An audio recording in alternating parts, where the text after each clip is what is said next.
This meeting is being recorded.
Back on now.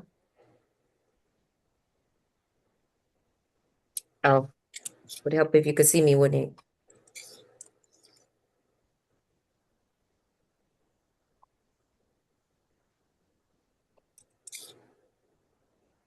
Different computer.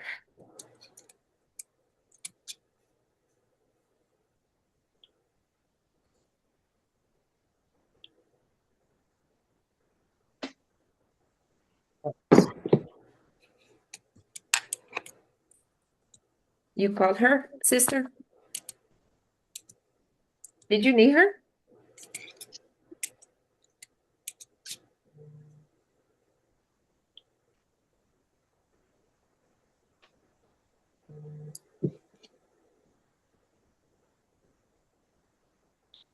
Okay. All right. Are we ready? Ready when you are. When You I want to am. open this up, Brother Fleming? I wish I had a gavel. I can gavel us in. I got a remote. Can I gavel us with the remote? Uh, I can do the music. Oh, what's that? Is that you? not me. Hey. That's me. Oh, okay. All right. Is that telling us our time's up? It's time to go? You want to open, Brother Fleming? All right, man. Alhamdulillah. Assalamu alaikum. Welcome to MAP5 on April the 13th, 2026. You're always invited to join us, to speak with us, and to share with us on this program. And we try to start off with Al-Fatiha, the first chapter in the Holy Quran. So we'll do just that today, inshallah. أعوذ بالله من الشيطان الرجيم. بسم الله الرحمن الرحيم. Alhamdulillahi Rabbil Alamin. Ar-Rahman Ar-Rahim Maliki Yawmiddin. Iyyaka na'budu wa iyyaka nasta'in. اهدنا الصراط المستقيم صراط الذين أنعمت عليهم غير المغضوب عليهم ولا الضالين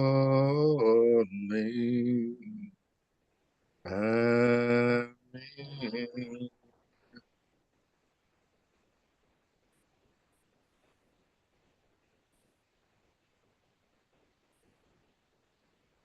Like God Monday morning, afternoon, God Monday afternoon. I'm on the Fleming side of the world. The best side, the east side. So they say. Where the sun rises faithfully every morning. So Even they when say. astronauts in the atmosphere, the sun still rises from the east. Well, you still can't get any Brussels sprouts at a decent hour, Uh-oh. sister. Flew in last night, walking the streets. Oh my God. Was hapless. Couldn't get my Brussels sprout. Hmm. See, in California, you can get Brussels sprouts at 10 o'clock, 8 o'clock, 7 o'clock. Hmm. I forgot y'all got these sundown times, sister. Sister can't get her Brussels sprouts after a certain hour. They cut you off. Hmm. So, we got a lot going on in the world of politics. So, before we get to that, I want to, today's show is going to be a lot about perspective. And we have Brother Terrell Muhammad who's going to come on soon. So I'm going to ask you all to spin a wheel and give me a question number. We'll start with that before he comes on, and then we'll have him answer when he gets here. But as we always do, we want to start with that. So, what's your number? What's your number? We'll start. Sister, tell me your number. From what to what? 1 to 28. I was going to say 29, but okay, we'll say If you say 29, I'm going to say 2 and 9. no. I'm going to say 24. 24. Mm-hmm. 20.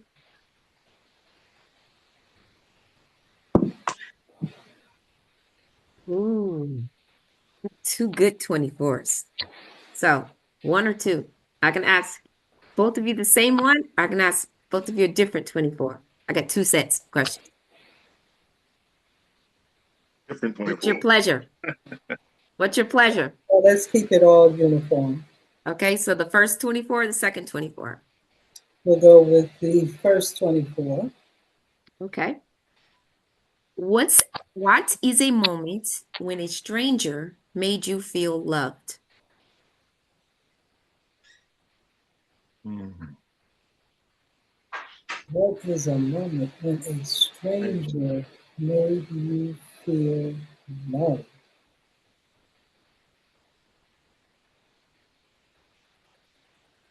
Let's go to the second 24. Can't change, no. That was no easier. That was no easier, trust me. That one goes, okay. It's no easier, so we're gonna do that one next time. But so, do you recall? Oh, okay. Do have one. I do have one. So, do you recall a moment when a stranger made you feel loved? Not loved in a romantic way, but this way, Rahim, let me start off with God's name and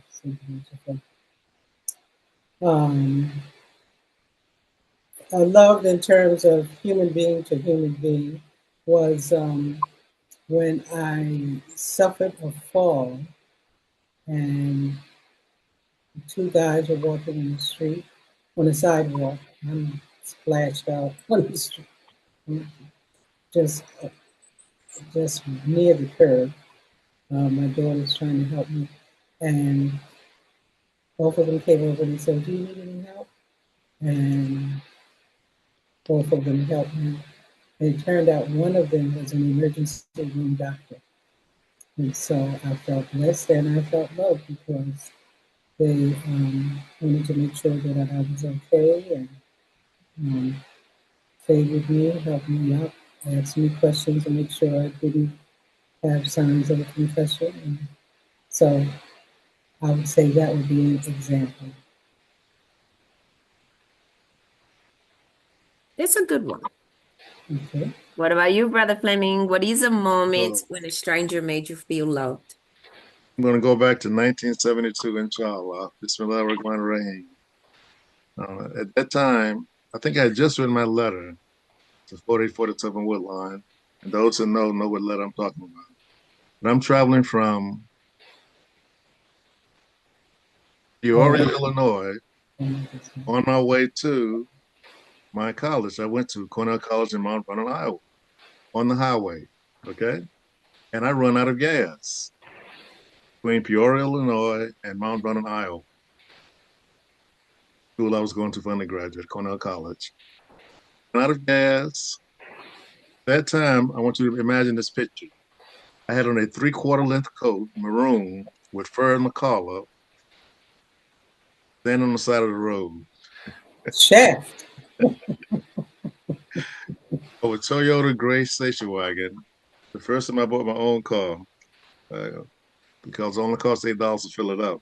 But I digress. Anyway, a farmer comes by in an old pickup truck, Caucasian guy, asking if I need any help. Think what I'm saying. This is 1972. I just wrote my letter, 4847 Woodline. So you know my immediate reaction to this guy stopping, who was European American, to help me. I'm suspect. Day one, moment one. He said, "Well, sir, I have a farm not far from here. And get you some gas and bring the gas back to your car." I get in his car with this man. We called him at that point. He literally took me to his farm, not far from where the car stopped at. He had a container that he kept gasoline in for his farm equipment. He got a 5-gallon can, filled it up, said, "Sir, I can get my wife to fix us a cup of coffee." I said, "No, you won't. Don't you?" No, sir. No, sir. Please don't do that. He brought me back to my car. He put the gas in the car for me. I said, "Sir, I'm a student, so I don't have much money on me, but please take this." He said, "No, I won't take a dime from you. I'm just glad to be of help." Now, that changed my thinking quite a bit during that time because it shifted my appreciation for the kindness he showed to me.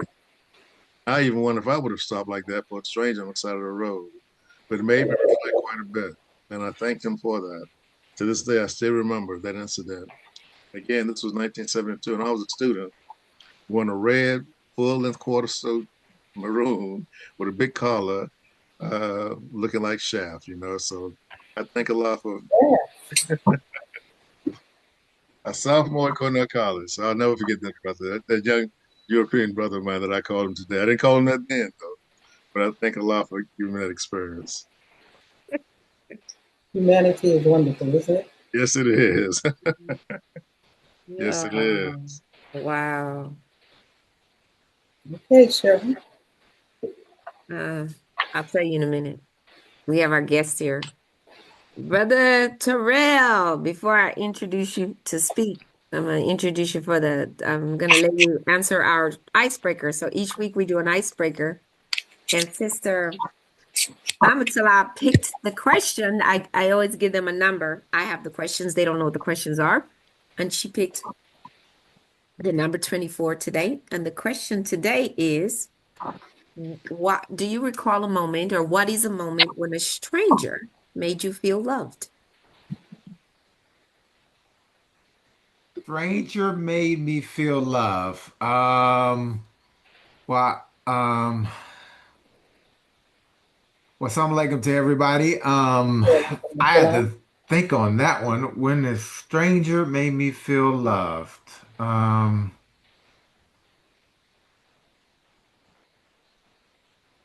Boy,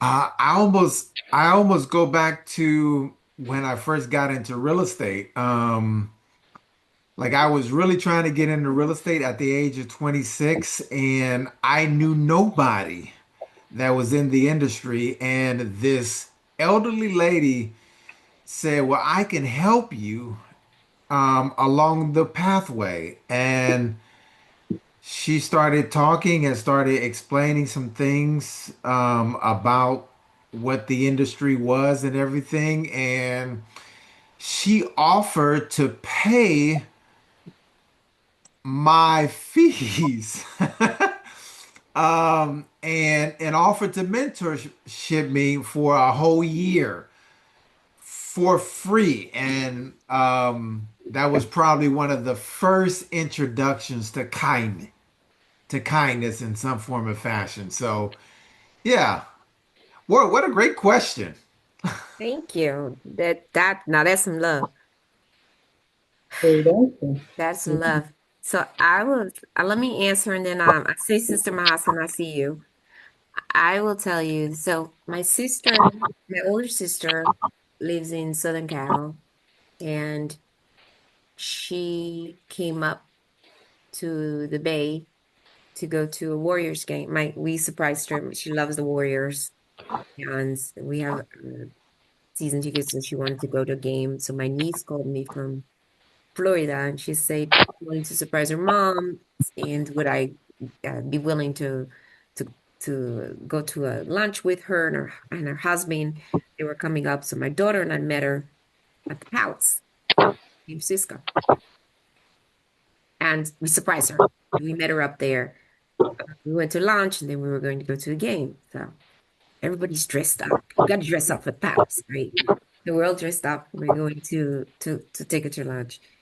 And she's like really dressed up. She's got these like feathery, uh, this sweater with feathers or something on it, and she Lowest got, better on it. yeah, and she's got this crown on. It says birthday girl. And now, mind you, our birthdays are a few days apart. Mine's 29 April, hers is May 2nd. And then like my brother's is the 5th of May, and my son's 5th of May. But ours are like this. So but she's an oldie, so we have to like play it up. I really don't care, but she really cares about her birthday. So we have to play it up. So we're at the restaurant. And so I tell them to bring her a dessert. And she tells the lady, but it's her birthday too. I said, no, no, no, my birthday's gone. It's not. And so they bring two desserts. They brought two desserts. And I'm like, why are they bringing two desserts? It was the guy who overheard at another table.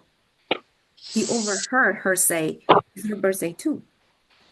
And Mm. I'm wondering why they bring these two desserts. And so they bring two desserts, one for her, one for me.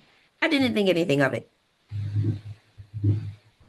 They bring the bill, and I'm all prepared to shock her husband and pay the bill, the whole bill, because my niece and nephews had told me, we're gonna cover her mom. We're gonna cover her mom. I said, no problem. You can pay me later. But I was never going to make them pay me. It was just going to be my thing to pay for her. So I tell the lady at the front, I said, listen, she said, well, your niece gave me the card number. Your niece called me. She gave me their card number so I can split the bill. I said, don't do that. Just don't bring the bill to the table because my sister's husband is like trying to pay her. I said, don't bring the bill to the table. Just when you bring it, just tell them that it's covered. I'm going to pay for it.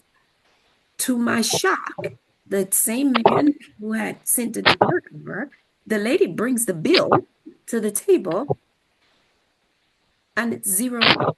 And I said, wait, what? And she said, the gentleman over there. So let me back up. So the gentleman says, he sees us all dressed up and he says, aren't you looking? What are you guys? Are you going to the game? We were going to the game. And he said, are you singing? He asked my sister. And she said, no. She said, no, it's just my birthday. He said, oh, okay. He said, you guys look like you're singing a duet or something. And we started laughing. Yes. We started laughing.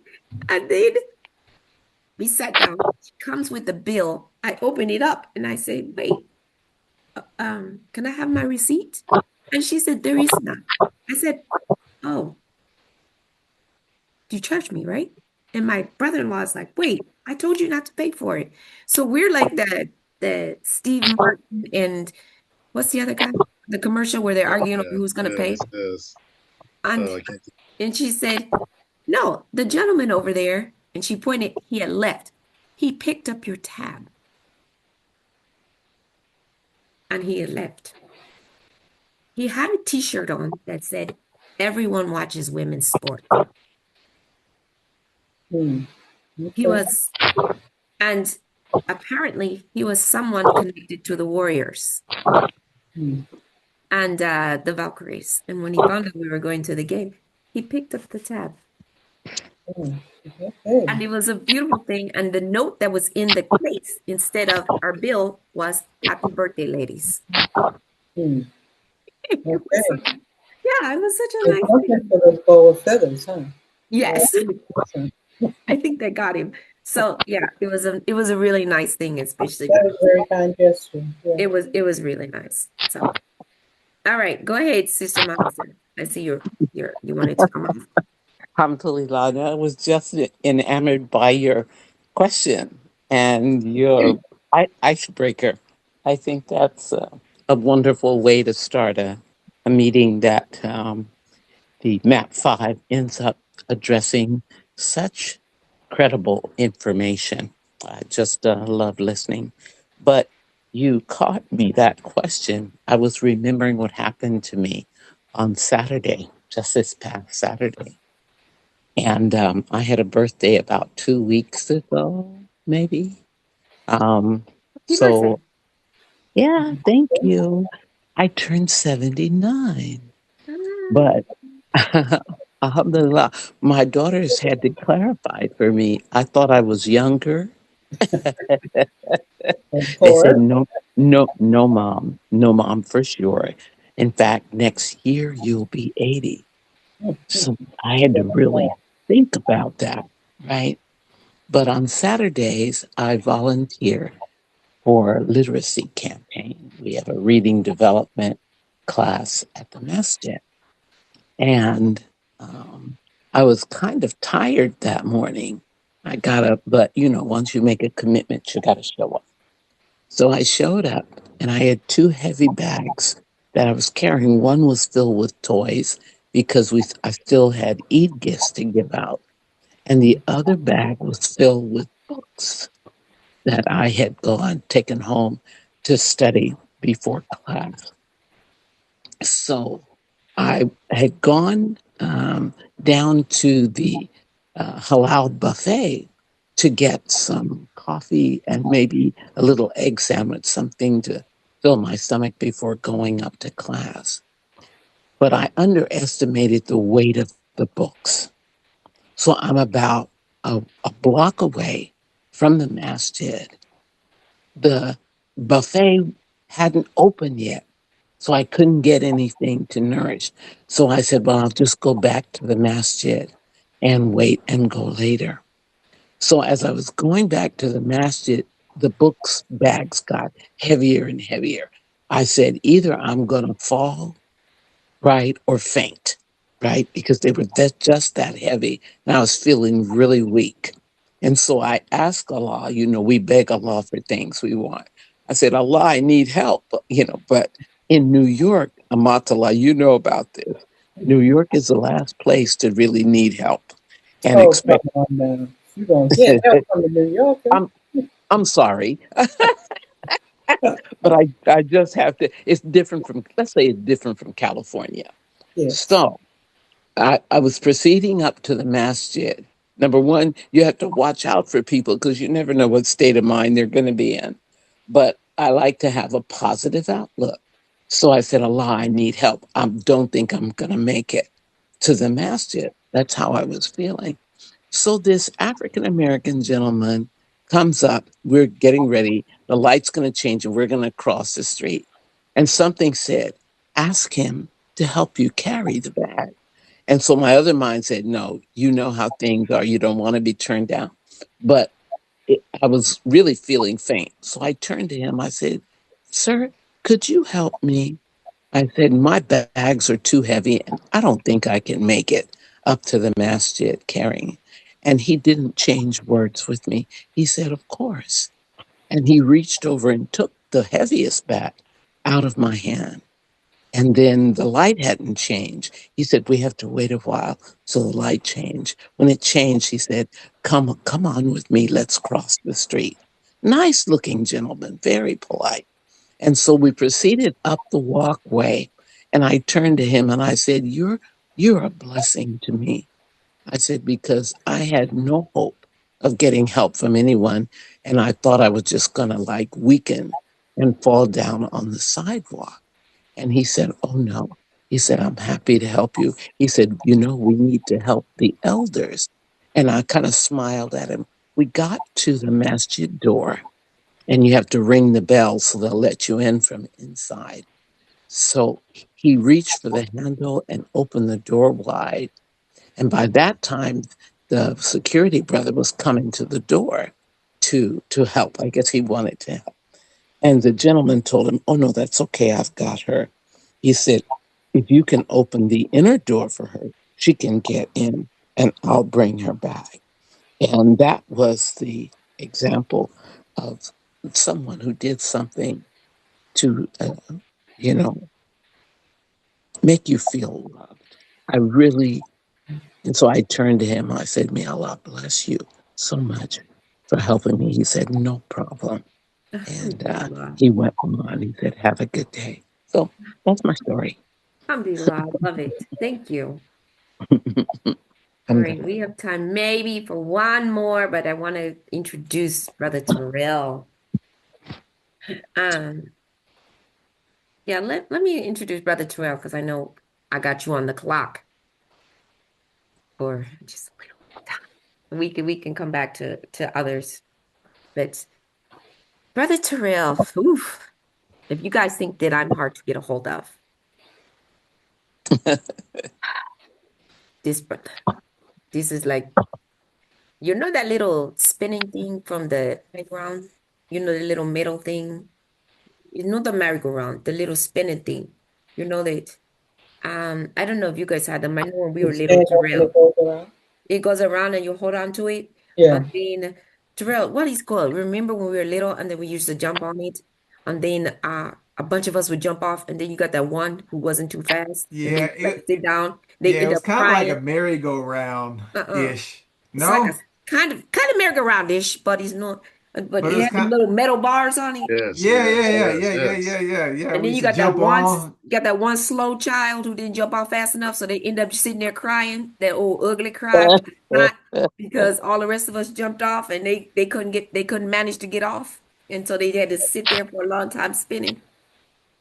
That's how it is trying to catch up with Primo, my cousin here. And him trying to catch up with me too, same thing. We trying to catch each other. That part. So cousin Drill, San Francisco native. Um, he has to come back when we do our second part about marriages. He and Courtney have been married for like 21 years. They live in Walnut Creek in California. For those of you who don't know this area, he has been, San Jose State graduate, San Francisco State. He's even been, educated at the University of Paris. Used to live in France, Fleming, Boom. our French connection. And even when he lived there, he was introduced to real estate while living in Paris. And then came back to the United States and became licensed in real estate, right? And gracias. Mhm. You can put it there. Gracias. And he's been doing real estate now and for a long time, but it's not the real estate that I wanted him to talk about, or the fact that he is the co-founder of the startup airline in Concord called People Airways, where they raised over, hold on to your kufis and your hijab, $51 million in capital. He's not just that. He's not, he's international nonprofit that I want him to talk about, because he's going to talk about that too. He's not that the wealth building.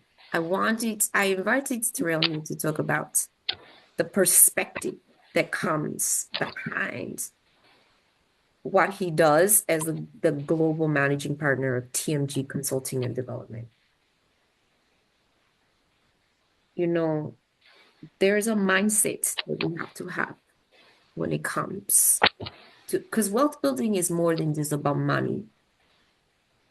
It's about perspective.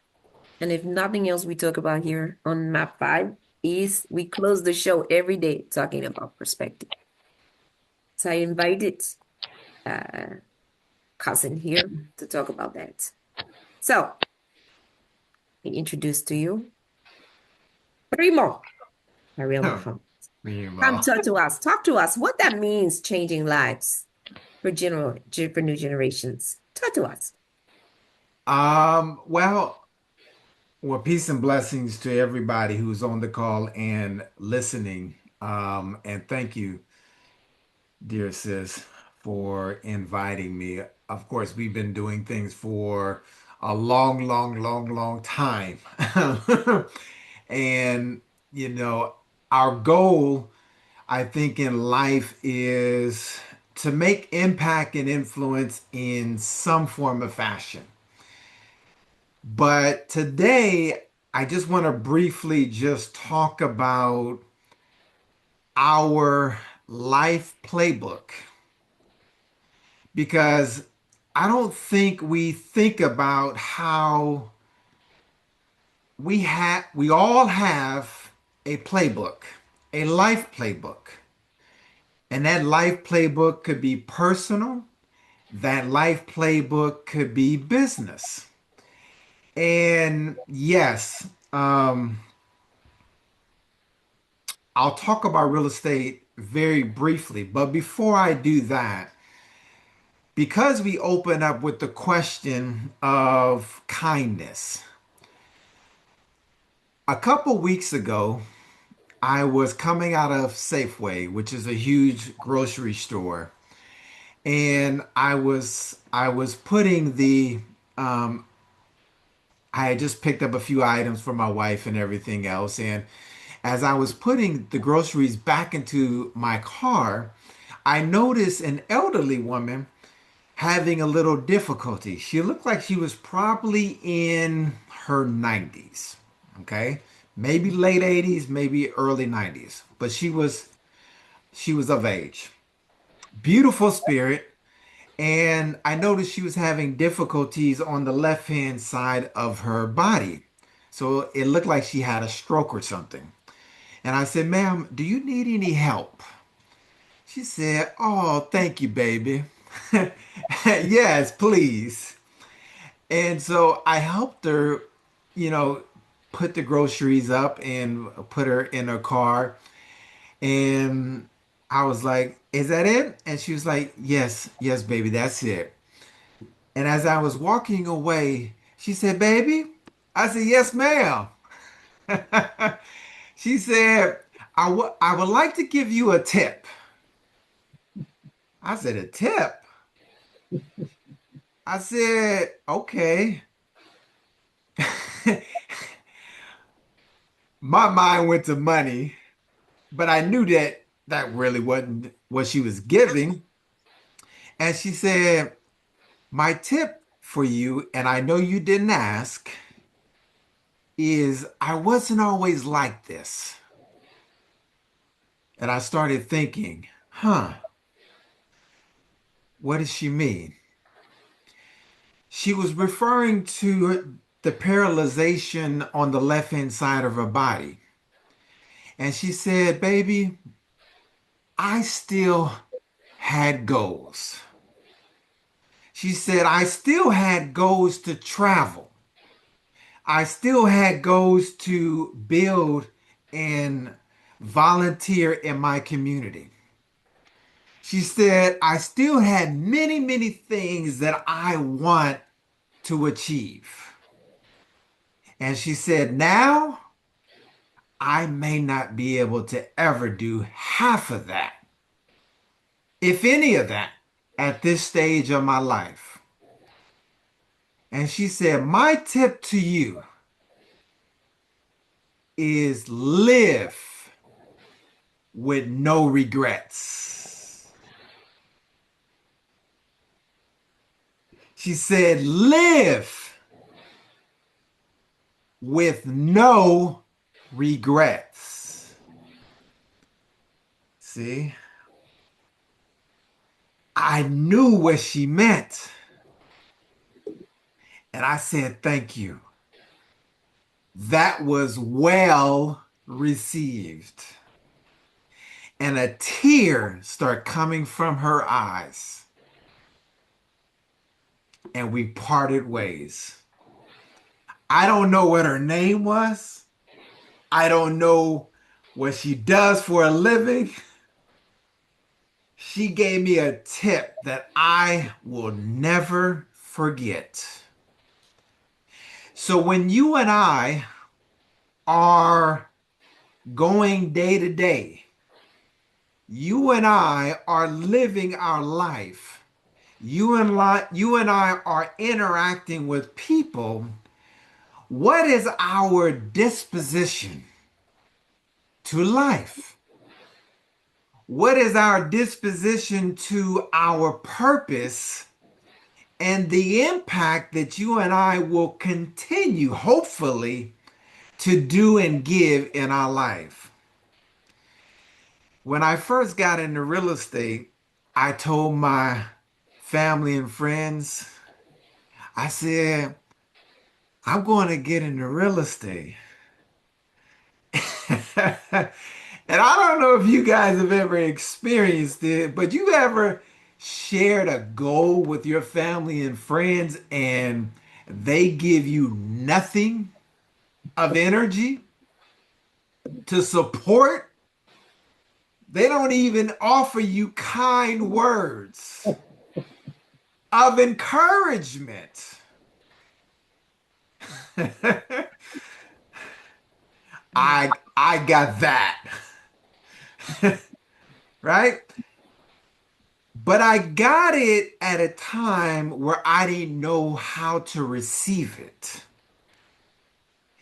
And many times you and I are out here in the world and we don't know how to receive information, whether it's positive or negative. So when you and I are developing our life purpose, our life playbook, it comes in events, it comes in circumstances, it comes in people who we meet, it comes in our studies of how you and I are developing who we are and who we are becoming. Now, yes, after I got licensed, it took me a few years to kind of get off the ground. In fact, because I started off in San Francisco, I didn't have a car. Who gets into real estate and don't have a vehicle? So I would go show properties in San Francisco, but if you were my client, you you would see one property because I had to get on the bus and I would meet the client there 30 to 45 minutes early, open up the property, meet the client. And after I would show the client that one property, that was it. I would tell them, okay, we'll spend a few days and we'll go see the next property. Because you was only getting one out of me because I had to get on the bus. Many times we have to utilize what we have to make impact in some form or fashion. And it may not be like what you think it should be. It took me 10 months to make my first sale. And my first sale was a 10-unit building in San Francisco. And let me tell you, I didn't know what I was doing.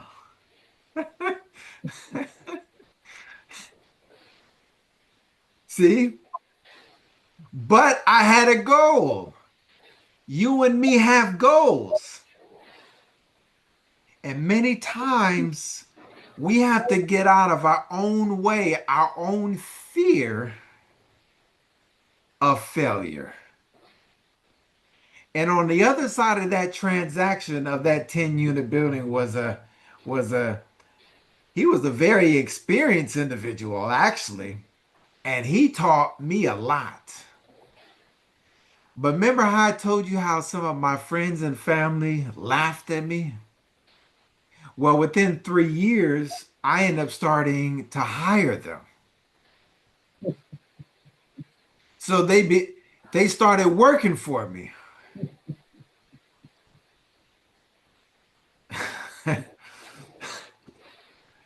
We go through our journey sometimes blindsided. And we have to figure out plays that help us grow through our prayers, through our circumstances, through our events. And in a couple years, some friends and I said, well, you know what? Let's start in airlines. And we were like, well, none of us have experience in the airlines business, except for one guy who was a pilot for United Airlines. He was the only person who had airline experience. So we spent the next couple years, and here I'm telling everybody, yeah, we about to start in airlines. Yeah. And for the first 2 or 3 years, I was excited. You know how you got goals. You know, when you get excited about something, you share it with people in hopes that maybe they could help along the way. Well, 3 years, nothing was really happening. I mean, we were doing the legwork. We were doing quiet tasks. We wrote the FAA manuals, but that wasn't creating a business. So after the third year, I stopped talking about it because I was starting to get embarrassed.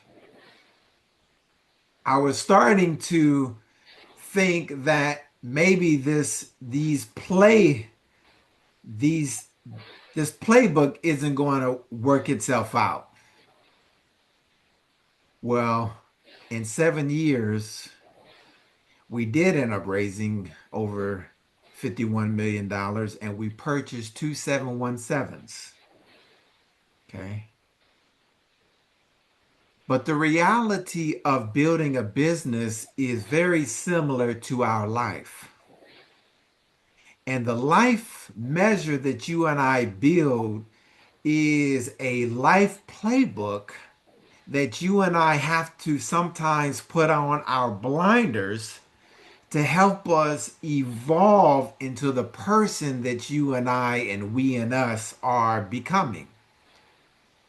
So when you start thinking about what you are doing every single day, the interactions that you are building, the people and the relationships that you are building in terms of values and principles. Well, sometimes we need to be reminded of what those values are because those values and principles can protect us from our own self. And let me share this brief story with you because this will actually bring it home.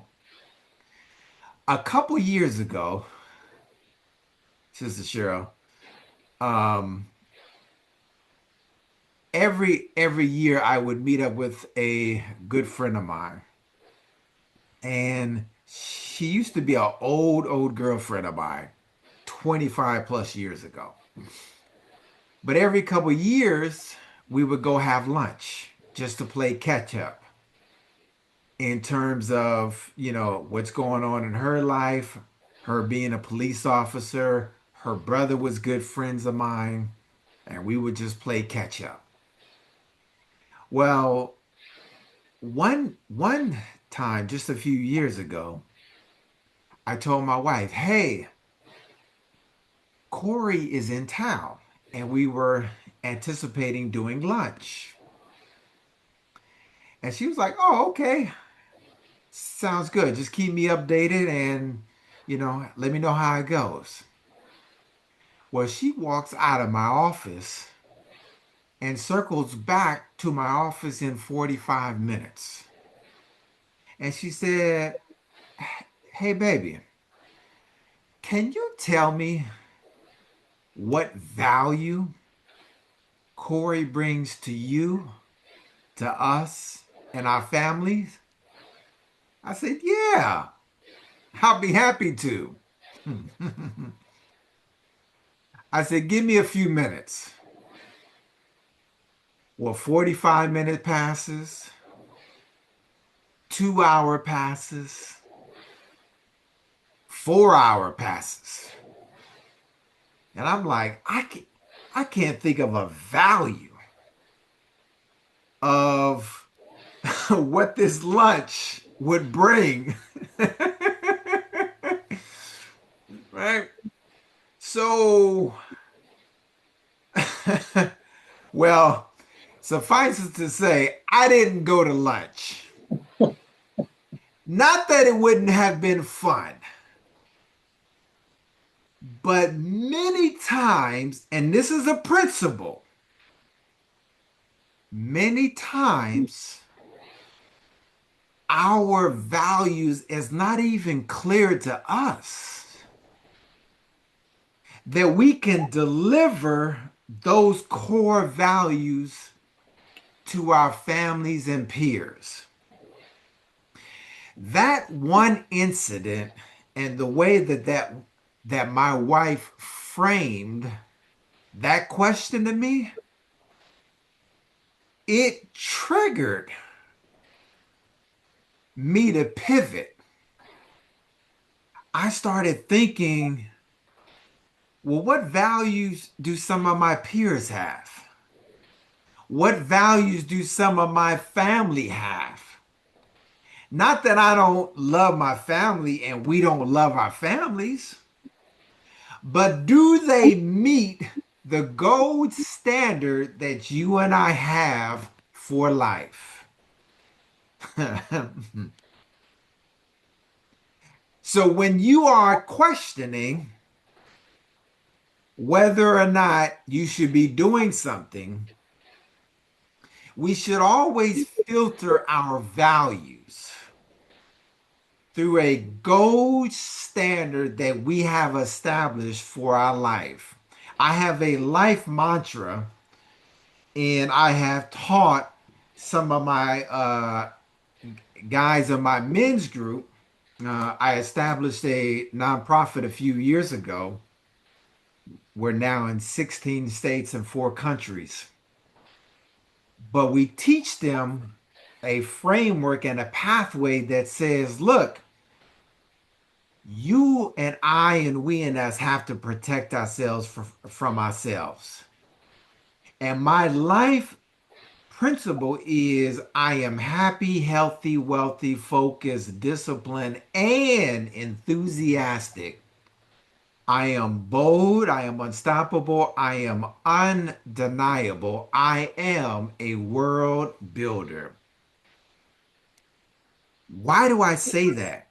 And how many times do I say that a day? It can be anywhere from 10 to 30 times easily throughout the day. Why is that important? Because you and I have experiences that is in our mind that helps us do things throughout the day, that helps us think, that helps us make decisions that are many times important to what we do in our communities, that what we do in our families. So establishing a gold standard is important for all of us because the gold standard says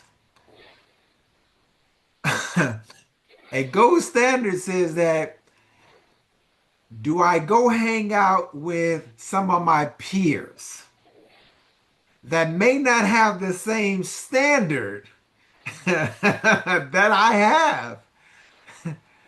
So when you are thinking about building bonds and relationships, the question should always be, are they up to my standard? Because when you set a gold standard for yourself and for your family, not that we don't fall, but we're able to always get back up in a way that doesn't delay the progress that you and I should be having every single day in our lives. So I pray that this small window of talk can inspire one or two of you, three of you to look at your life playbook, look at your studies, look at the relationship that you and I are building in our communities and measure it up to the standard of does it make impact and influence? Not that we don't run across the noise. The noise of life. But like that woman told me, live with no regrets. And if you and I can create a pathway, a framework where we go out and challenge the world, even if it scares us, we would at least live by giving it our all. And if we can make a small dent in this world, we would have made this world a better place for ourselves, for our families, for our communities, and our cities. So thank you for your time and live with no regrets. To Cheryl. Thank you, Brother Cheryl. Thank you, Brother thank Terrell. you. Thank you. You know, Any when the lady gave you the tip from her life experience, Woo! it brought to mind a famous hadith of the Prophet Muhammad, peace be on him. And I'd like to read it because it covers so many of the things you talked about. This is a deeply reflective hadith about time and priorities. The Prophet Muhammad said, peace be upon him, take advantage of 5 before 5, Mhm. your youth before your old age, your health before your sickness, your wealth before your poverty, your free time before your busyness, and your life before your death. So, as you told the story of the lady and the presentation you gave me, that kept resonating in my mind. So I thank you for that. But I do have a question for you. Can you tell us the countries And any number of the states where your men's group is organized? Yes. So we are in London, we are in Paris, we are in South Africa, we are in Kenya, and we are in Zambia. Mhm. Interesting. Go ahead, Awesome. brother. Brother Fleming. I see you. I see. I can see it. I see it. I see the gears are like I can hear the gears from here. So go ahead, Oh, brother. man. Go ahead, brother. First, Brother Muhammad, thank you very, very much. I Thank was you, curious fellas. about I was trying to get my phone to take the code. Camera doesn't want to work.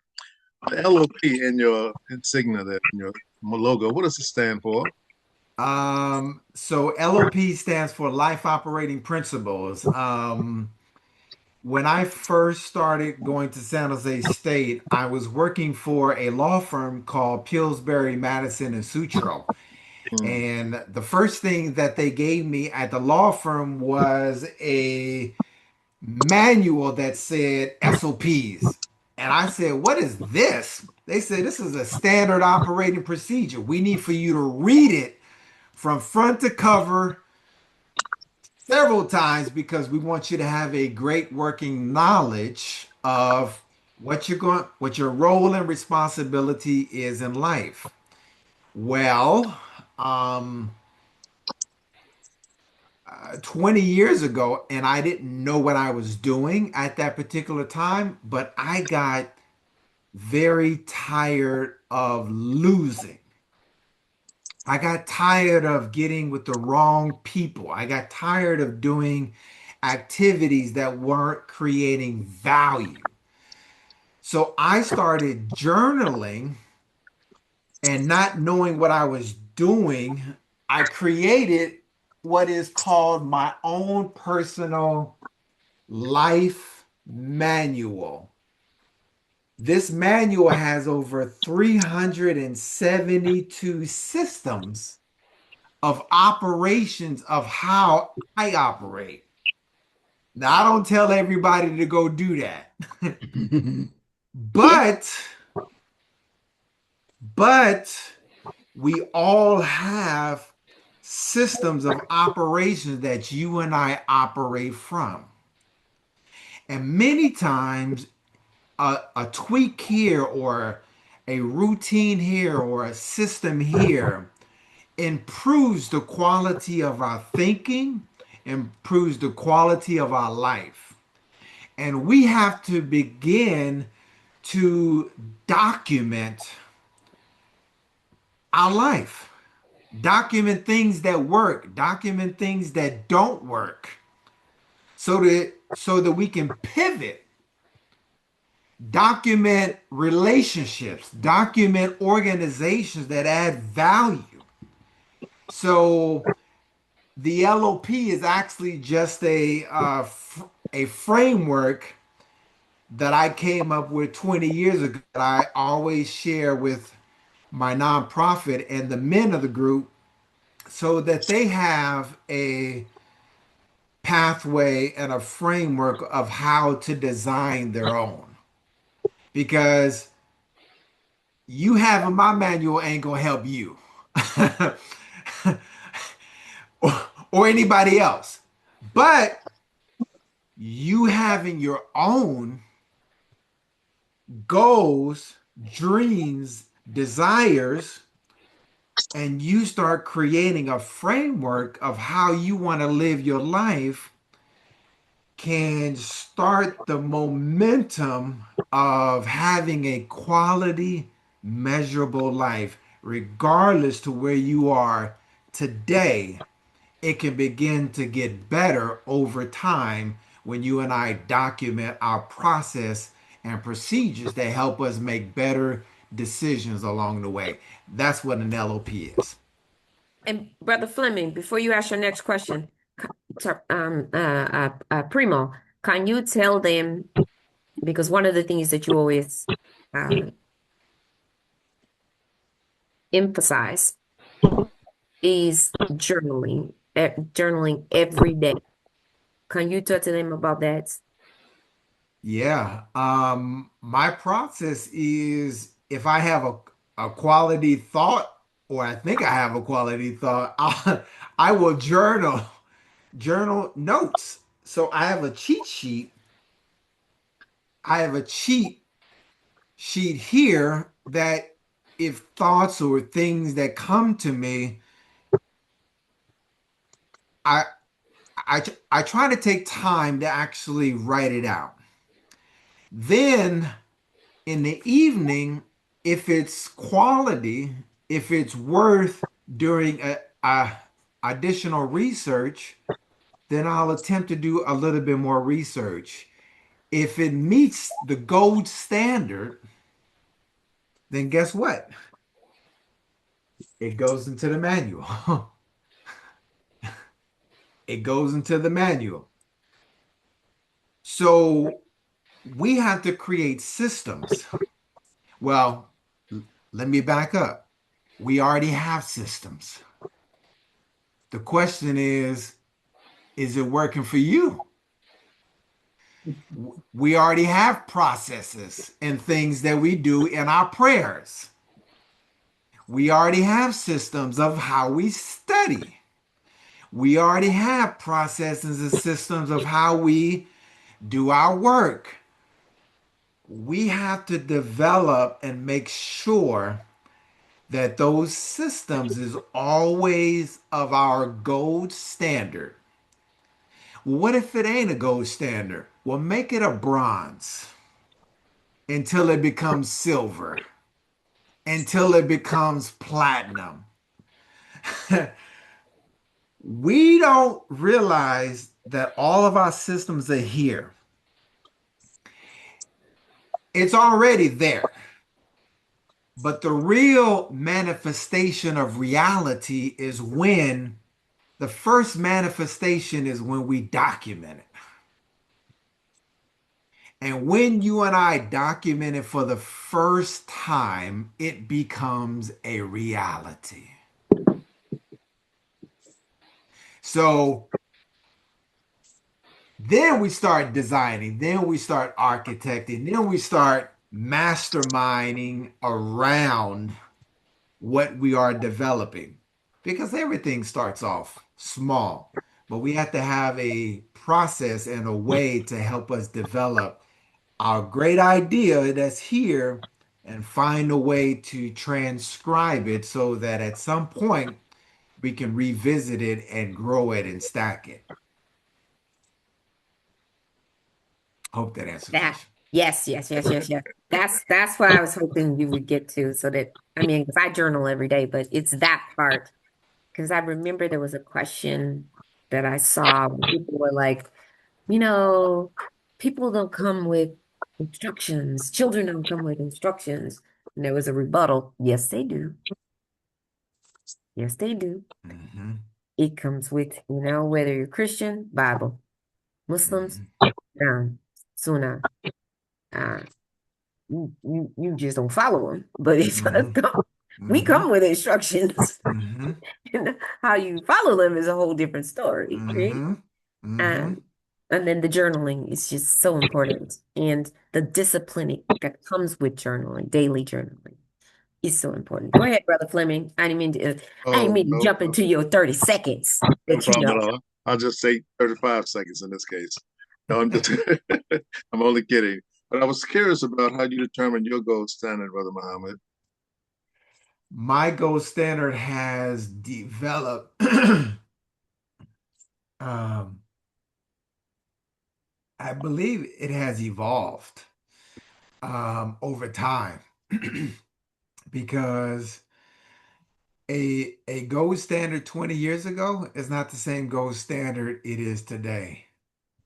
So the highest level of where you are today could be your gold standard. So honesty, integrity, character, making your word bond, doing what you say that you're going to do, treat others as you want to be treated. These are gold standards. In fact, they become life principles. And you and I, and we and us all have gold standards. We have code of conduct. We have principles that we live our life by based on our experience, based on our interaction with people. And this has helped us develop who we are today. So people ask me all the time, they say, T, how do I make decisions? Or how do I know when to make the right decision? And it's a good question. But here's the life principle. The life principle says, make a decision and then make that decision right. Mm. Mm. Mm. See, we get so caught up sometimes because we don't have the right decision. We don't have the perfect decision. Okay. Try coming up with a system that says that you're going to make a decision anyway within a time frame. And if that decision don't work out in a week or two, okay, evolve that decision and make it more right. See, we are intelligent creatures.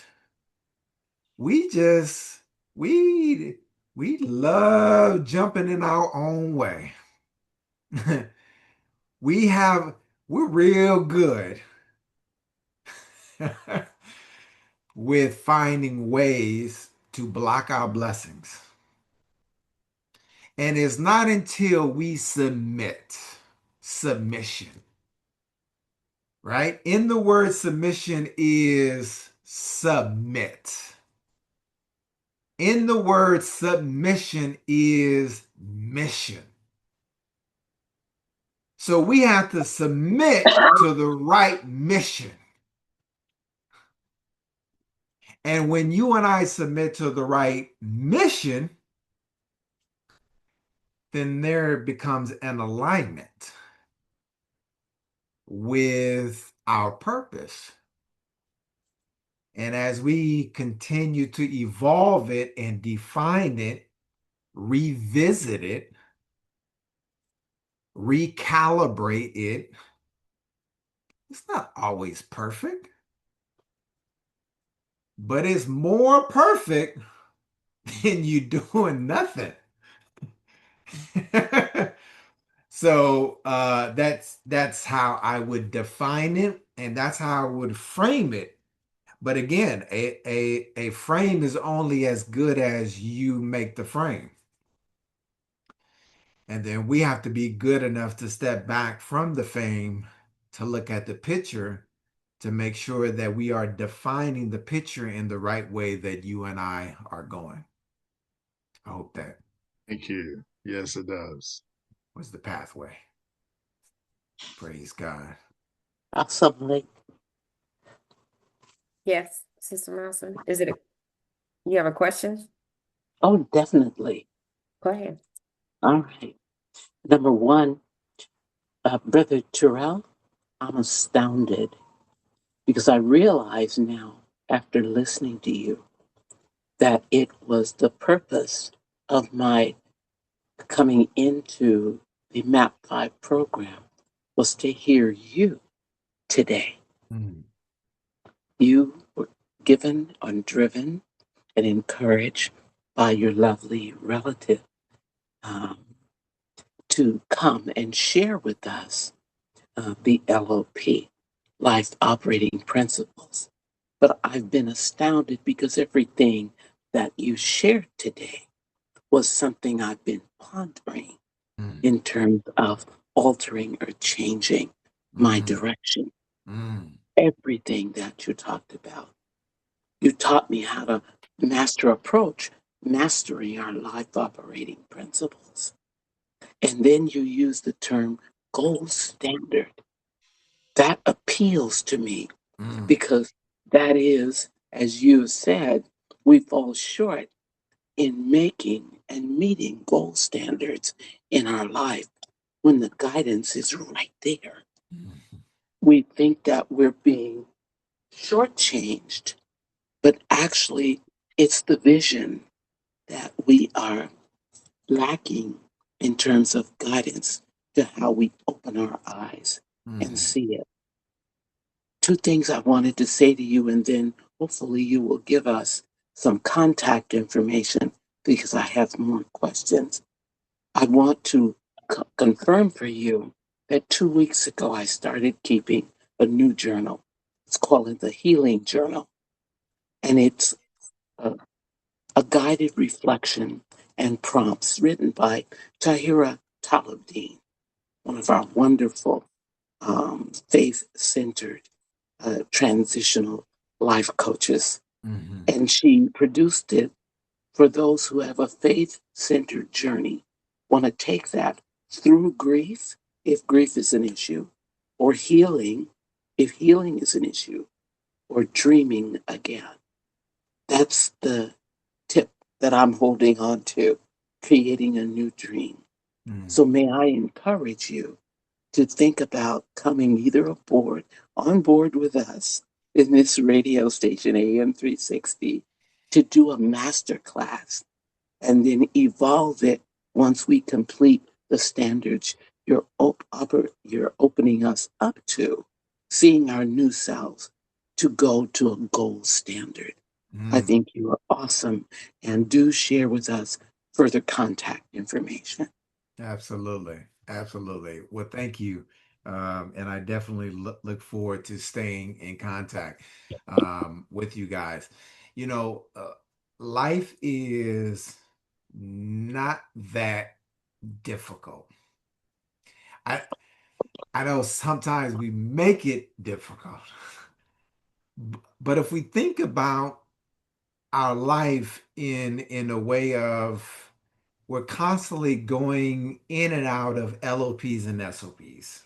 That when it breaks down to the simplest terms, you and I are constantly going in and out of prayer. We're constantly going in and out of life mantras. We're constantly going in and out of uh, the noise of the world. We're constantly going out of meetings. We're constantly going out of agendas. We're constantly going out of politics. We're constantly going out of, we're just, we're just in and out of everything. Right? Yeah, yeah. So we have to, before you bombard yourself with all of the extra,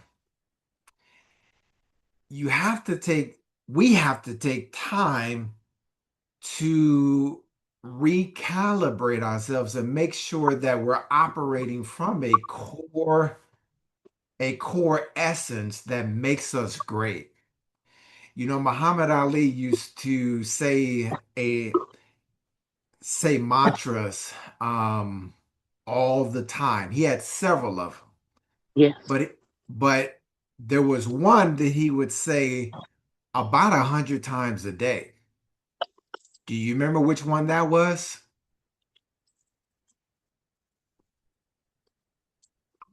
I'll tell you. We don't have to guess. I'm the greatest. Yes. Greatest. I'm the Yes. Yes. Yeah. Yes. Mhm. And why did he say that? And I'm pretty.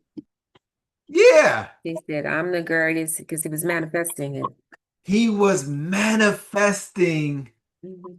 himself in and out of the ring. Mhm. Love He was that part. he wasn't even great yet. He hadn't proven himself, Solving. Mm. but he was on a pathway.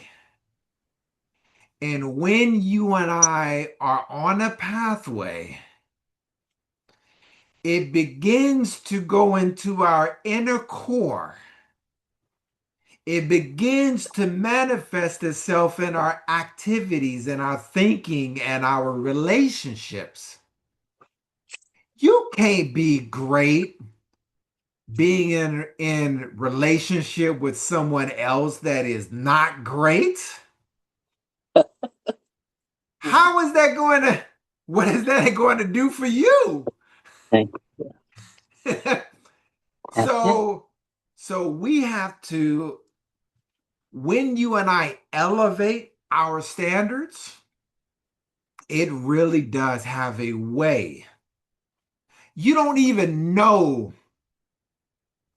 that look, a couple years I bought my wife a Mercedes SUV vehicle. Nice little car.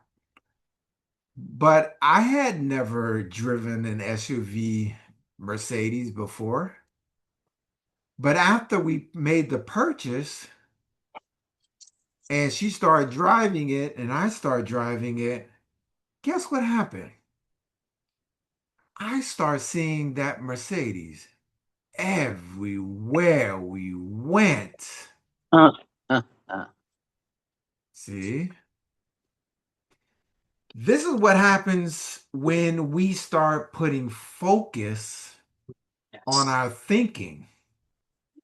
Subconsciously, we start bringing into existence the things that are important to us, the values, the principles that are important to us, Right. and vice versa. Right. So that's that. It also elevates your consciousness, right? Because I remember um, you start driving and you realize this is a different kind of ride. This this Yeah, this car rides different. It glides over the freeway different, right? Um, Mhm. I was driving the car and the officer stopped me and said, "You know how fast you're going?" Actually, no, sir, but I believe you're gonna tell me. Mhm. Mhm. And then he told me, and I said, "I ain't even know. I ain't know. I'm gonna tell you something, sir. I just got this car, and I'm gonna tell you, it drives so well that I know." He said, "You want to try it?" I asked the officer. I said, "You want to try it?" Because I'm gonna tell you, you don't even know. You don't even know when you get in it. It's different. It's a different kind of experience. I'm gonna get over into the passenger seat. I want you to drive. Yeah. You can see that you don't even know. It has like a mind of its own when you touch the pedal. He didn't You even were give me a working ticket. He hard did to not. keep He that did not give picture. me a ticket. And cause Terrell, you know Terrell, you know Mhm. when you get Mhm. in it, it's like you're Mhm. gliding so much that you don't even realize it. Now, what happens when we start gliding in our personal life? That's the parallel I'm making. You get a different perspective, right? You get a See? perspective. It changes your. It does shift your paradigm, but it shifts your perspective. Yes. Yes. And when we evolve our perspective and we start living a new standard of lifestyle, Yes, well, all those triggers, all of those traumas that all of us have, they start going down, that's right. down, That's right. and those triggers and traumas no longer, or they're very much minimized yes, to an elevated life. yes, yes. Yeah. Sister Amatullah. I think that's Sister Amatullah. Is that you on call in user one? I see her hand is up. Assalamu alaikum. Walaikum assalam. See, we know you. We know it's you. Welcome, That's Assalam. right. Hey, I've been consistent for a good while, so you know me now.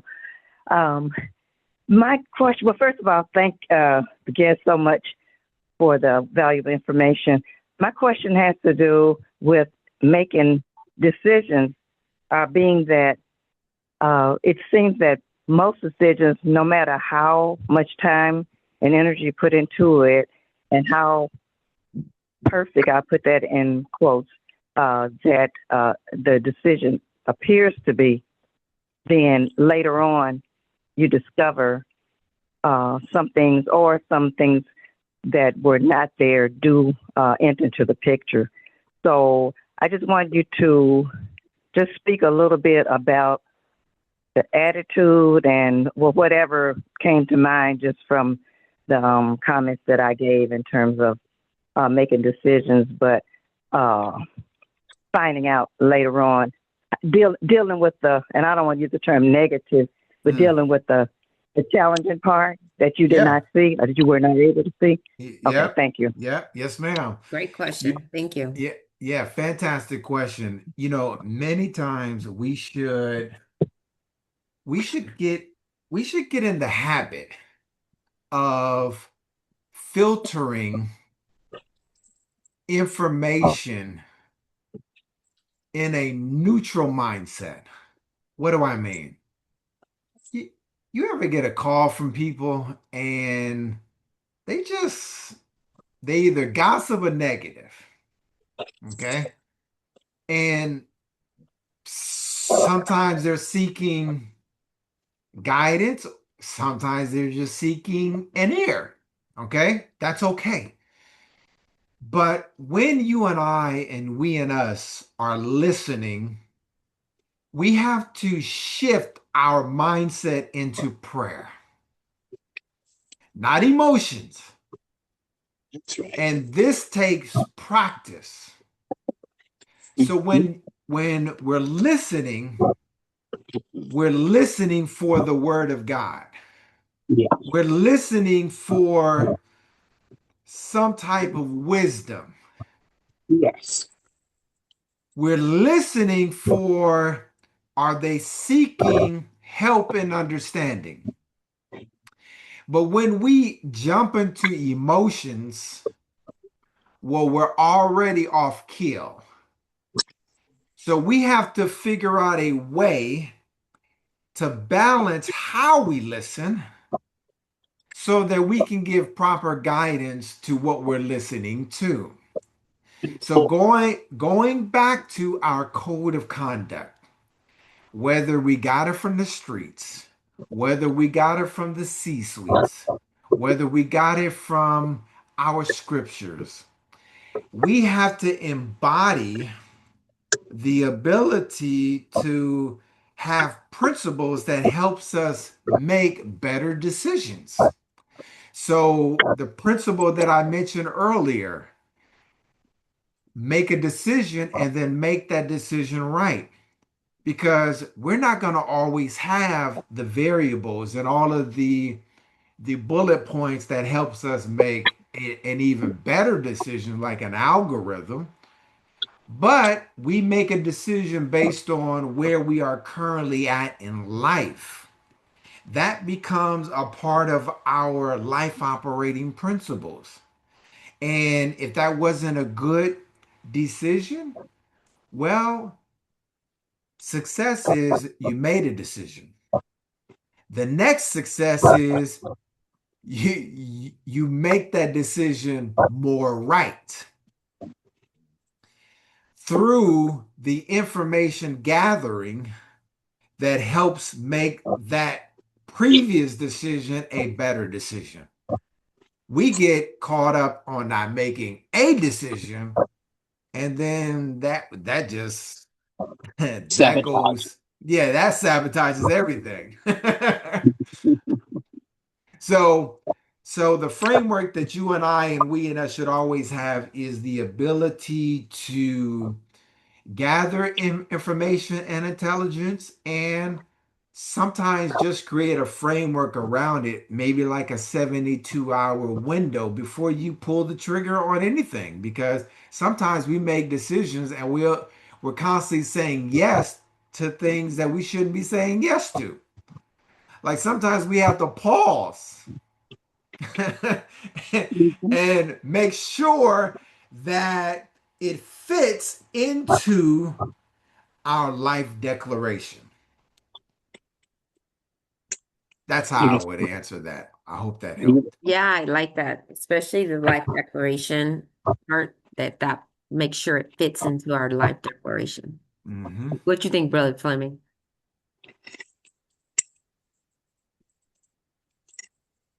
I was thinking about two things actually. I absolutely Go agree ahead. with my brother. There's an old tradition of saying that to each of us is a personal goal that Almighty God will Hold on a turn. second, Brother Fleming. Hold on. Sister Madison, can you put yourself on mute? We're getting a lot of feedback from your line. Oh, sorry. Thank you. Thank you. Thank you. Thank you. Go ahead, Brother Fleming. The individual assessment you was giving us and the principles and the framework, it just reminds me another metaphor that says, to each is a goal that Allah turns you, then race as in fact, go as if in a race toward all that is good. But you gave us a framework specifically on how to make that happen. Yeah. Thank you for that. Uh, I've learned to be in tune with my bowel system. So for me, I'm my best writer early in the morning. Mm, There's my beloved wife of 52 years because I write about 2 o'clock in the morning because mm, my thoughts are clear. So I mm-hmm, have to find a space in the house where I don't disturb her. So, mm-hmm. so our bowel systems are different. But if you're in tune with that, then eventually you can find your purpose, I think, in a clear fashion. Yeah. Now, what would happen if you created a family creed for your house, for your children, for your expanded family? See, we all live by principles, whether we like it or not. We have adopted something. Mm. But when we have a framework or a creed that helps us establish a vibrancy of ourselves, a creed for our spouse and our family, well, it helps us actually protect our family when they are not around. Because when we indoctrinate them and evangelize them in somewhat of a creed, well, then we can start thinking about principles and values that not only protect us from us, but now we are incorporating the family. We incorporate some of our challenges that we have had in the past. We incorporate some of our trauma that we had no idea even existed. We start incorporating the ability to atone, to mediate miscommunications in our own families. I had to just do this a few months ago with two older aunties who were going at each other. See, but when you have principles and values that you lay out, it ain't about you no more. You may have still trauma and triggers that you personally may have, but it starts to evolve itself. So it goes back to, how you work for a company and the company gives you a mission statement. Most people never read that mission statement after they get their work. They hardly ever remember. Um, it's something to ponder over, incorporating that level of engagement environment.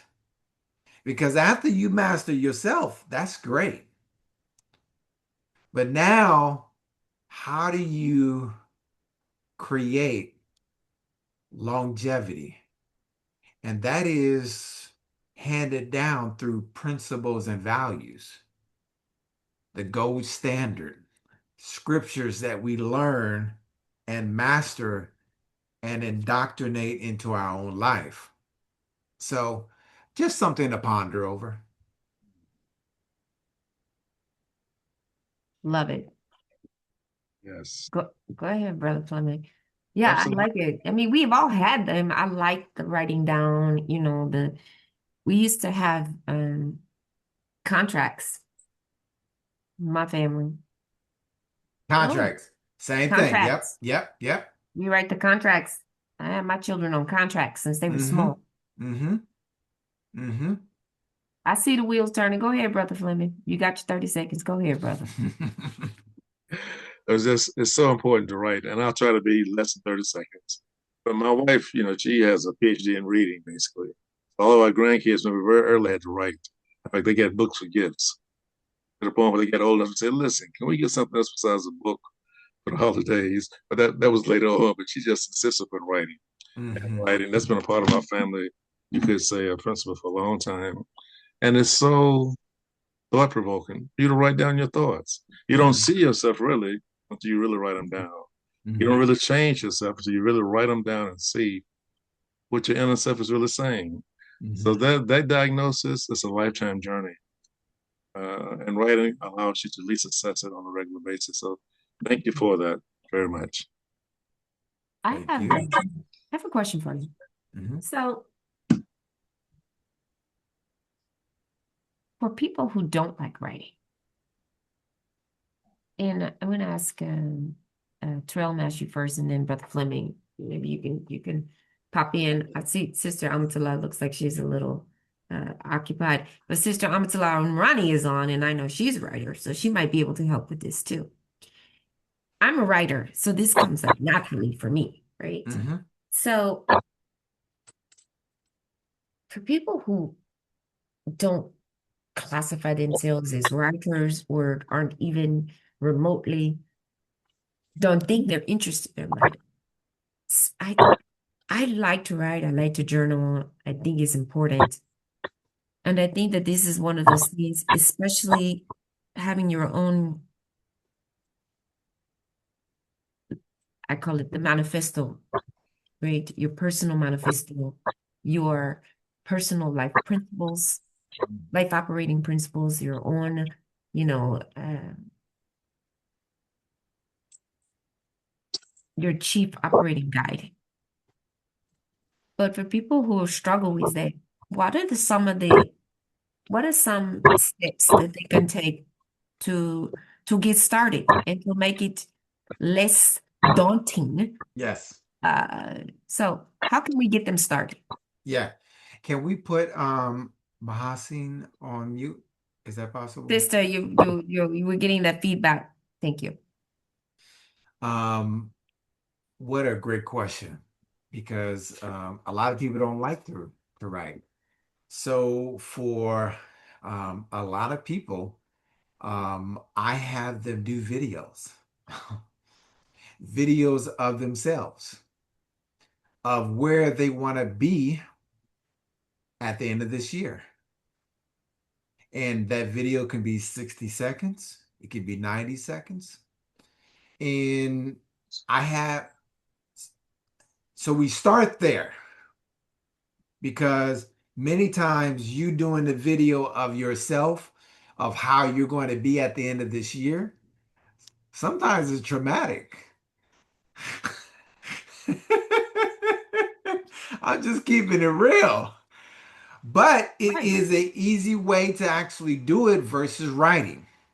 Right. But after you do it and you watch it a few times, there's something about visual of watching yourself in color, watching yourself talk to yourself of where you're going to be and the impact that you're going to make in your life, in your family, and your community.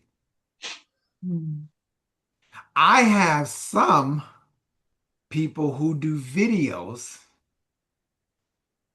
Monday through Friday, and Interesting. they set the intention of how they want to complete the day.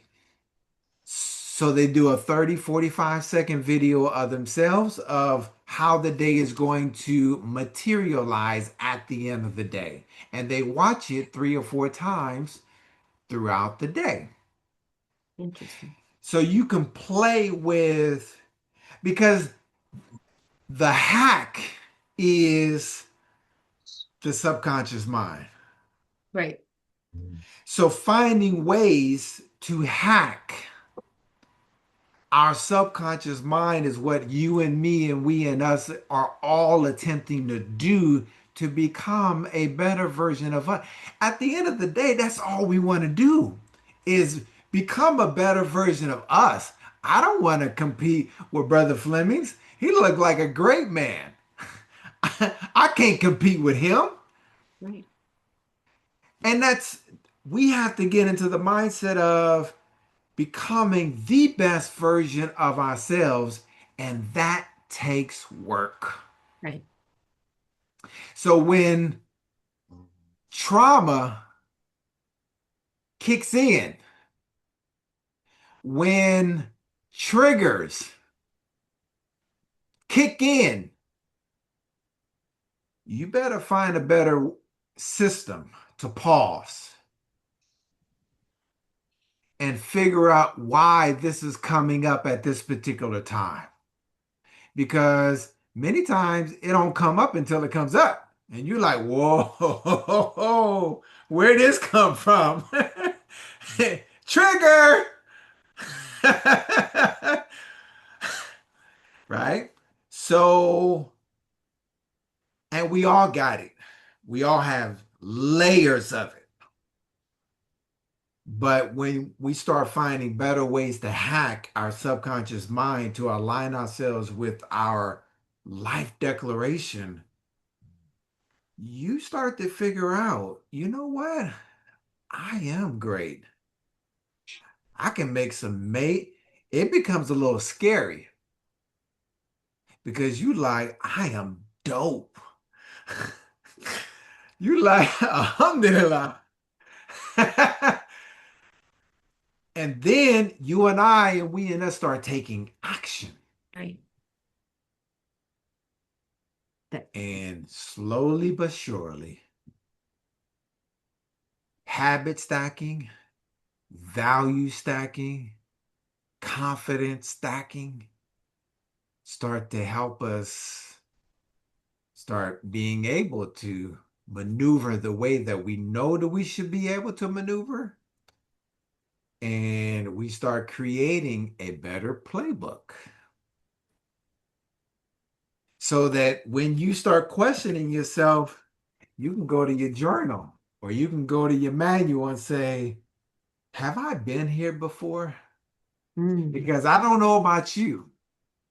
I've been in several situations, like 3, 4, 5, 6, 7 times. And I'm like, why does this keep occurring? Is it the people who I'm hanging with? What is it?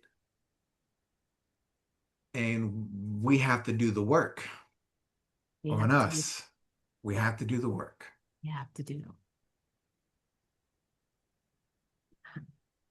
I love that. Brother Fleming, before I ask him this next question, go ahead. You know, it just comes to mind. Are we honest enough with ourselves to question ourselves and to accept the answers Yeah. that we receive? You know, it Yeah. takes growth to do that, and courage and character. It takes a lot of courage to look at yourself for you.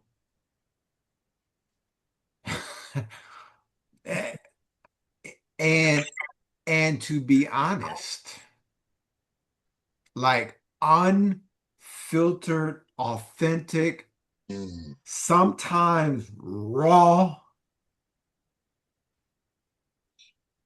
honesty. Yeah. Because that brutal honesty. that brutal honesty, like come on, man,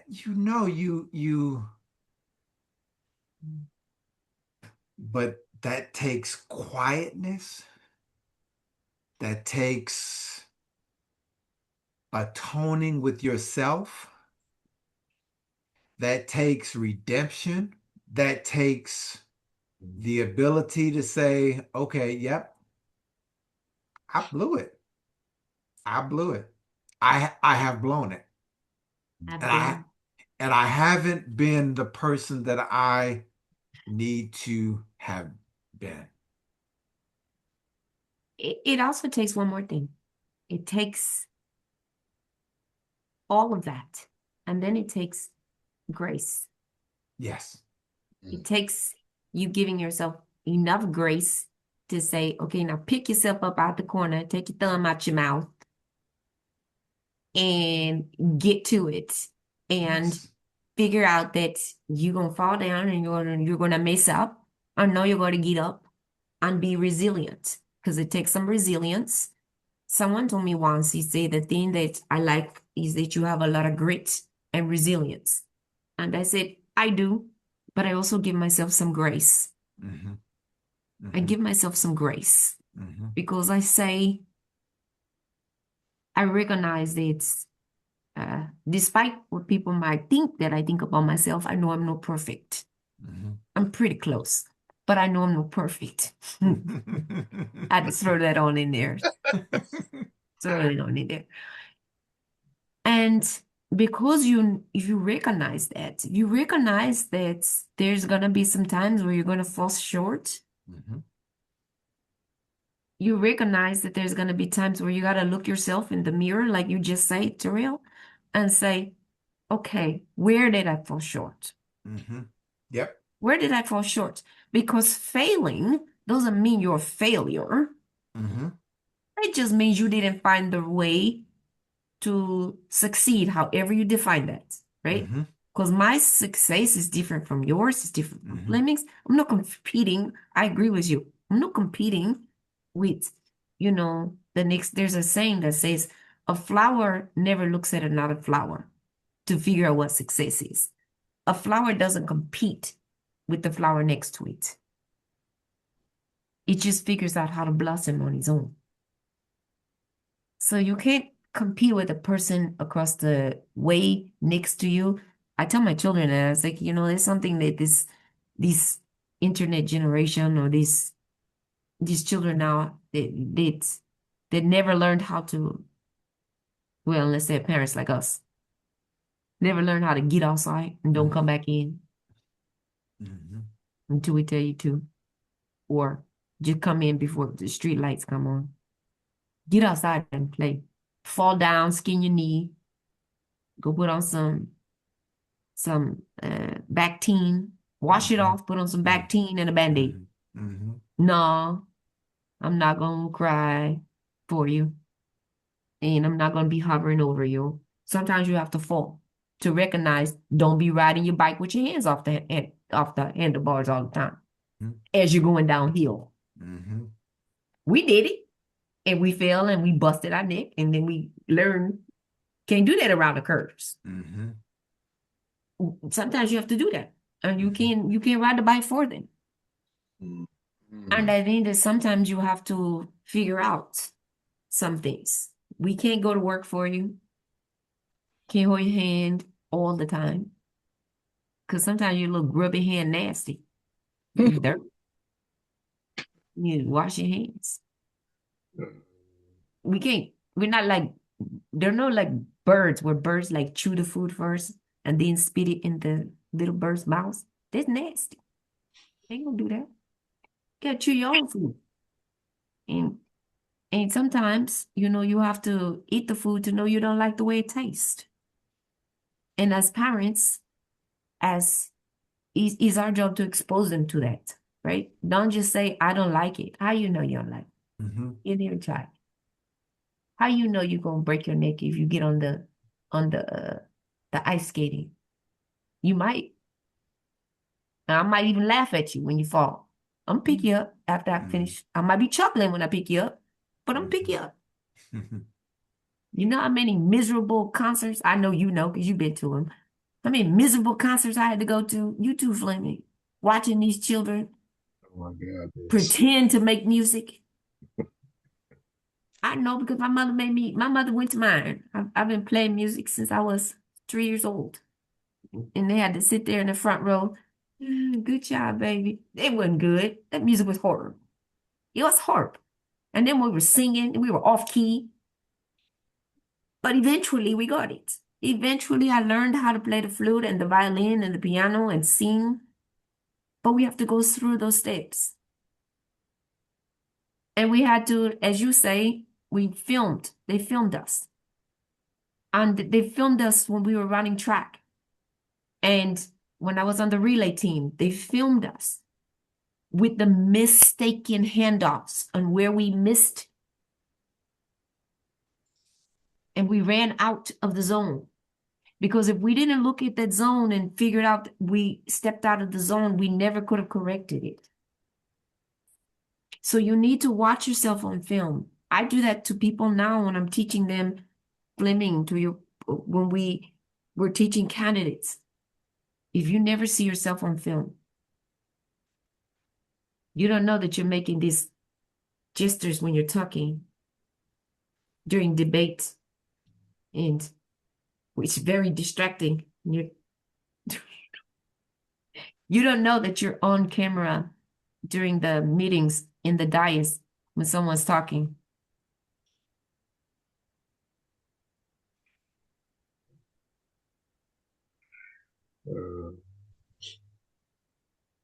Is he done yet? You don't know. You're making faces, or you got that resting face. I'm not gonna say the whole thing, but that resting face on when someone's speaking. I tell elected officials and candidates all the time, watch yourself on camera. I tell people who speak in public, have you ever seen yourself in front of the camera? Have you watched how many times you say, well, and then, and all of those filler words, right? Yeah. Let me share with you Right. a We quick see you, story. Brother Muhammad. Give us a second. Go ahead. When I was 7 years old, I cannot speak. I stuttered so bad. I just couldn't speak. So my mom said, okay, baby, we're going to put you with a speech therapist, an expert. And for 2 years, nothing. Nothing happened.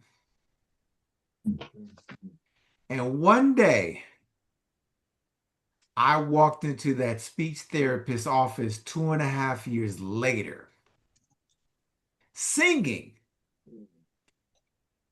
And she said, wait a minute.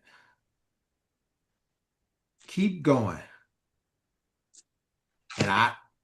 And you know, I have my little that Walkman, little small earphones.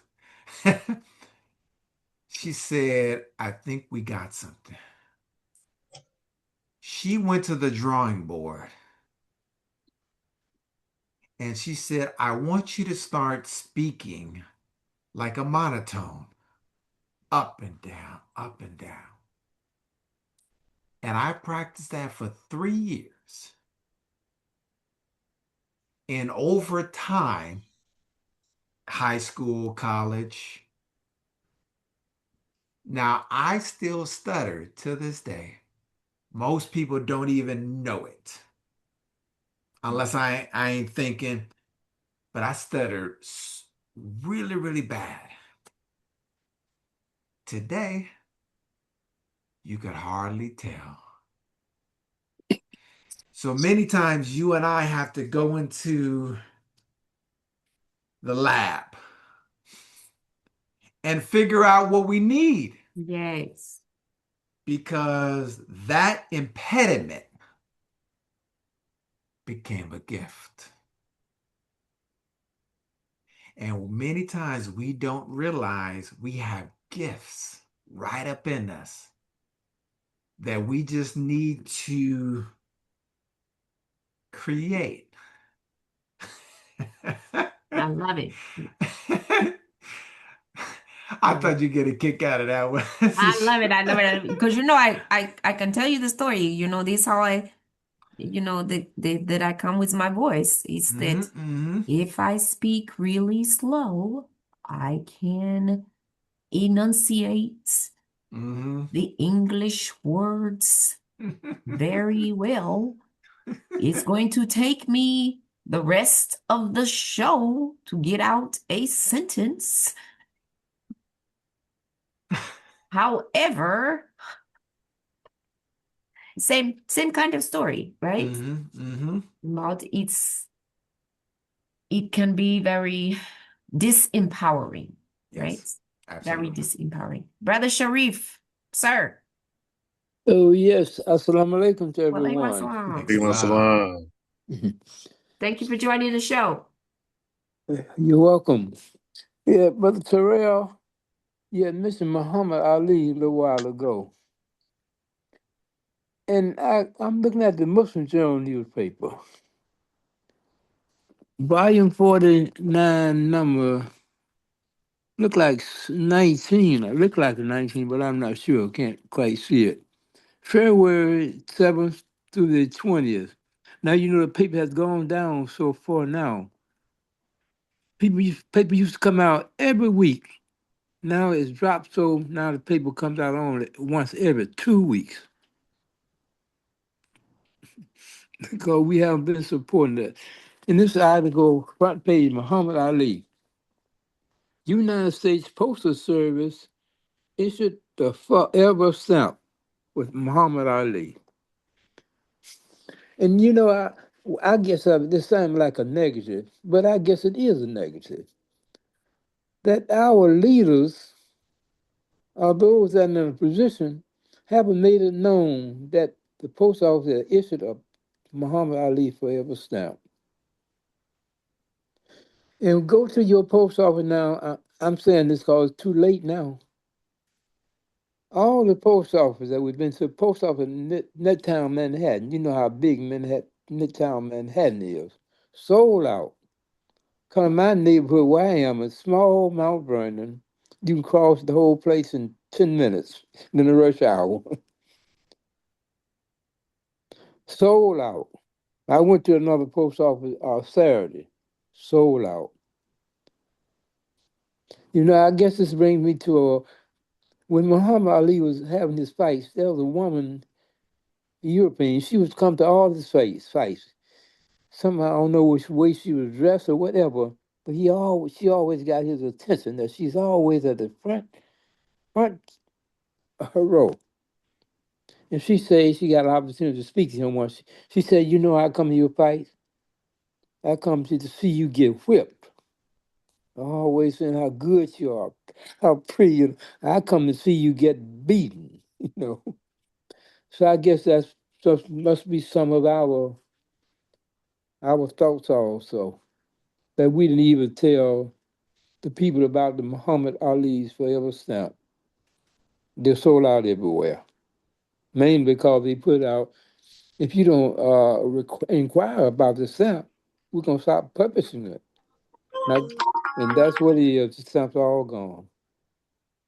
Well, I will tell you that, Brother Sharif, I went and bought 3 sleeves of them, and I've told a lot of people to buy them. So it might be that people actually did buy the stamps. And keep asking for them, because I told our postmaster 2 different post offices here locally, and this is what they say. They said to keep asking for them. People keep asking for them, and they can put in the request to keep reprinting them. So I know we bought them, and we kept telling people to keep going into the post offices to buy them. I'm glad to hear that.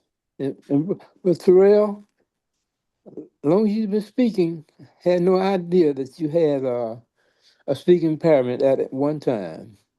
You haven't missed you haven't missed everything became clear. You're Oh, speaking perfectly. praise be to Allah. Yeah, praise. Yeah, he's doing a wonderful job. Yes. And so, yes, we appreciate you comment. Thank you, Brother Sharif, You're welcome. for the comments. And thank you, Brother Terrell. I'm going to give you some of the last words before we make some announcements to leave with the people. And you can always put your information in the chat. What's your last words you want to leave with the people on today?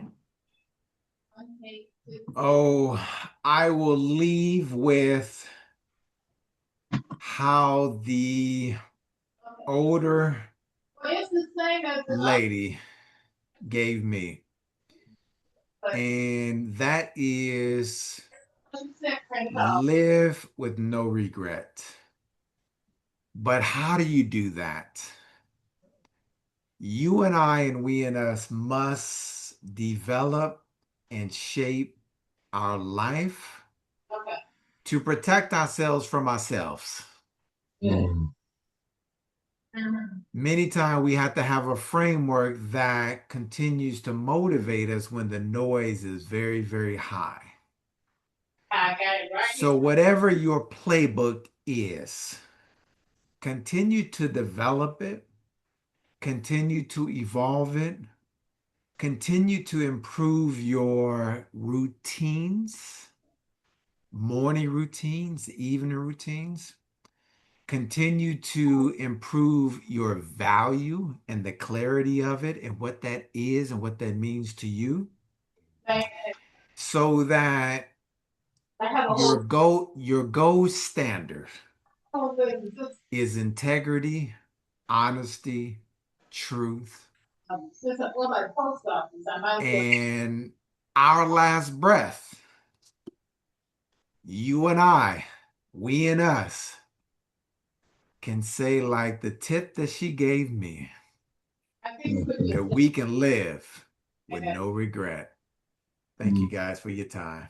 I love it. Thank you. Thank you. Thank Thank you. you. Thank you. Thank you. And before you leave, let me close out with a few words. But before that, Brother Fleming, you wanna give us a prayer before well, first, do we have any announcements first for what's coming up next week, Brother Fleming? Okay. And God willing, I'll be in Washington, D.C. with the United States Congress of Muslim Organizations, and I'll be broadcasting from that location. We'll be visiting all the senators and congressmen from across the country, actually. There are about 1,000 people that have signed up this year, the largest delegation we've had, and I'll be leading a delegation, of course, in that Tar Heel state called North Carolina. I am the captain. All right, beyond that, though, we're doing a program also called Lift Every Vote. And just think about what I'm saying.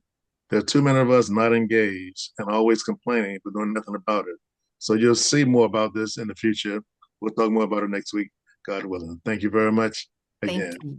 Thank you. And that's so important. There was a statement put out today actually about that. There was a call for public theologians and people of faith to sweep the nation's house, is what they call it. And one of the things it said was prayer is our internal work. Exorcism is our prophetic public work. That's what it was said. And there was more than 400 clergy, theologians, historians, legal scholars, elected officials, organizers, and public intellectuals launch a public conference called What Are the Moral Issues in 2026 midterm elections? And so there's more information that are going to be coming out about that. And so it's falling on the heels of this conference that's coming up next week, Brother Fleming. I'm in DC this week, dealing with some of the other issues, more the technical side. So we're going to grease the skids for you. Thank you very much. We'll get it ready for you. Alhamdulillah, alhamdulillah. Bring it on in. You know how they say in football, we're going to open the hole for you. Okay, all right then. Let you run it on into the end zone or into the net. Alhamdulillah, In the alhamdulillah. other football, since this is like, World Cup season, Right. we're going to tire them out for you. And so we want to get this started. Now, what you heard today, again, as we say in MAP5, it's all about perspective. Yeah. All about perspective. So before I say my final words, brother, give us a prayer. So we'll close out with the very last chapter in the Holy Quran in English. We started off in Arabic. Let's do this last one in English, inshallah. In the name of Almighty God, most gracious, most merciful. O Allah, we seek thy refuge.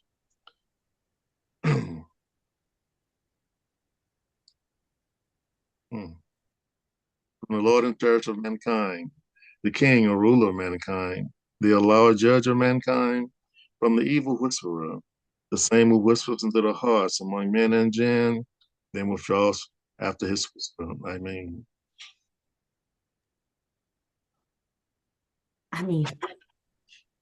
and we ask all of you to stay prayerful, stay politically engaged, stay charitable, stay powerful.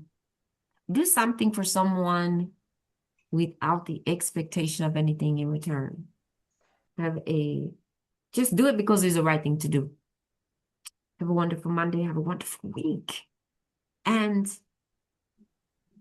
remember, when you change the way you look at things, the things you look at will also change. That's the power of perspective. Thank you so much for joining us today on MAP5. And inshallah, we will see you back here next week. The same time on the East Coast, 1 p.m., the sun rises and all that good stuff. Noon in the middle of the country where the cows graze and all that good stuff. But 10 a.m. on the West Coast, not only where the sun sets, but where the sun likes to hang out. West Coast.